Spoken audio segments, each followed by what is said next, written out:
ചെന്നൈ യാത്ര തുടരുകയാണ്. Chennai corporation office.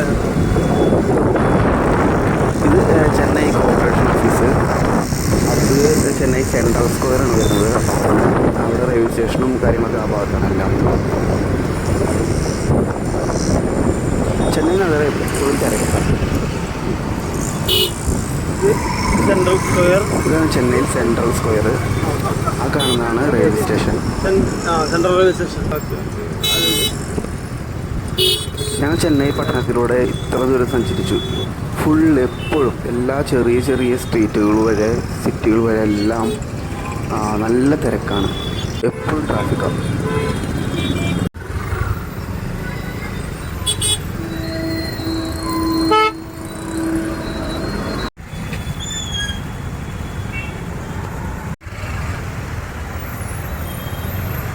ഇത് ചെന്നൈയിലെ രാജീവ് ഗാന്ധി ഗവൺമെൻറ് ഹോസ്പിറ്റൽ.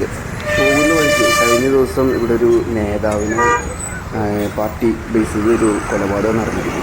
അപ്പം അതിൻ്റെ ഭാഗമായിട്ട് സമരങ്ങളൊക്കെ നടത്തുന്നത്, സ്ട്രൈക്കൊക്കെ നടക്കുന്നുണ്ട് റോഡിൽ. അപ്പോൾ അതിൻ്റെ തിരക്കും കാണിക്കുന്നുണ്ട്. മാധ്യമപ്രവർത്തകർ, മീഡിയസ് എല്ലാവരും ബിൽഡിങ്ങിൻ്റെ മുകളിലൊക്കെ ആയിട്ട് നിൽക്കുന്നുണ്ട്. നിറയെ പോലീസുകാരാണ് റോഡിലൊക്കെ.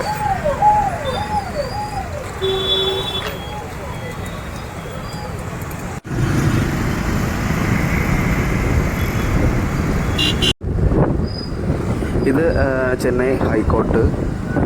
ഞങ്ങൾ മറീന ബീച്ചിലേക്ക് പോകുന്ന വഴിയാണ്. ചെന്നൈ സിറ്റി വിട്ടിട്ട് ഇങ്ങനെ മറീന ബീച്ചിലേക്ക് പോകുന്ന ആ വഴി കാണുമ്പോൾ നീറ്റാണ്. അതായത് തിരക്കൊന്നുമില്ല, നല്ല സുഖമായിട്ട് പോകാൻ പറ്റും. സിറ്റിനെ അപേക്ഷിച്ച് ഇവിടെയൊക്കെ ബ്ലോക്കും ട്രാഫിക്കൊക്കെ വളരെ കുറവാണ്. മദ്രാസ് ഹൈക്കോർട്ട്. അപ്പോൾ ഇവിടെയാണ് കോടതി സമുച്ചയങ്ങളും കാര്യങ്ങളൊക്കെ ഉള്ളത്.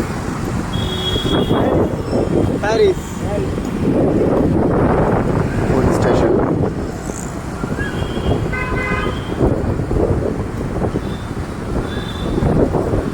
ചുമ്മാ ഒന്ന് ചെന്നൈ പട്ടണം കറങ്ങി കാണണമെന്നൊരു ആഗ്രഹമേ ഉള്ളൂ. കൂടെയുള്ള വ്യക്തിയുടെ സഹോദരൻ ലക്ഷ്മണൻ എനിക്ക് കറക്റ്റായിട്ട് എല്ലാ കാര്യങ്ങളും പറഞ്ഞു തരുന്നുണ്ട് കേട്ടോ. നല്ല ക്ലാസിക് വൈബുള്ള കെട്ടിടങ്ങൾ കേട്ടോ. നല്ല രസമുള്ള സ്ട്രീറ്റാണ്. ചെറിയ ട്രാഫിക്കും കാര്യങ്ങളൊക്കെ ഉണ്ട്. ഇന്ത്യയിൽ തന്നെ ആദ്യത്തെ പോസ്റ്റ് ഓഫീസാട്ടോ ചെന്നൈയിലാണ് സ്ഥിതി ചെയ്യുന്നത്. പിന്നെ ഒരുപാട് ബിൽഡിങ്ങുകളുണ്ട്. ഇൻഷുറൻസ് ബാങ്കുകളുടെ എല്ലാ ഹെഡ് ഓഫീസുകളൊക്കെ ഇവിടെയാണ് വരുന്നത്. ചെന്നൈ ഭാഗങ്ങളാണ് വരുന്നത്. എന്തായാലും ചുമ്മാ കാറിൽ സഞ്ചരിക്കുന്നതിനേക്കാളും ബൈക്കിൽ ഇങ്ങനെ ചെന്നൈ പട്ടണം കാണാറിറങ്ങിയത് വളരെ നന്നായി തോന്നുന്നു. ഇവിടെ ഒരുപാട് കാഴ്ചകൾ ചെറിയ ചെറിയ വഴികളിലൂടെയൊക്കെ പോകാൻ പറ്റുന്നുണ്ട്. അധികം ട്രാഫിക്കിലൊന്നും പെടാതെ സിറ്റിക്കുള്ളിൽ മാത്രമാണ് നമ്മൾ കുറേ നേരം ട്രാഫിക്കൊക്കെ പെട്ട് കിടന്നത്.